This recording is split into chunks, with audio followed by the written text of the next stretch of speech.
ढुकुटी खेल्दैमा साँच्चैमा 9 वर्षसम्म जेल हुन्छ त। सामान्यतः साथीभाइ आफन्त मिलेर सानो सानो रकम जोडेर त्यो रकमलाई पालै पिलो चलाउने चलनलाई चाहिँ हामी ढुकुटी वा ढुकु भन्ने गरेका छौँ।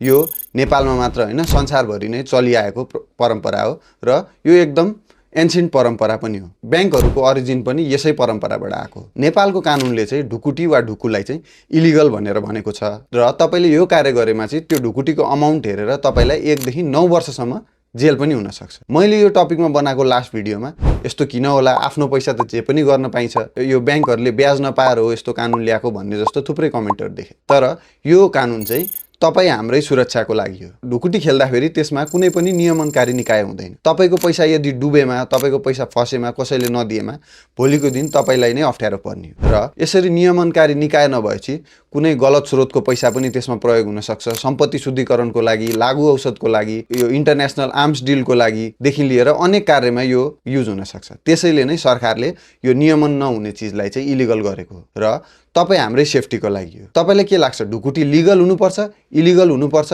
कि या यसलाई सरकारबाट नियमन गरेर यसलाई व्यवस्थित बनाइनुपर्छ? के लाग्छ कमेन्ट गर्न नबिर्सिनु होला। And as always follow for more.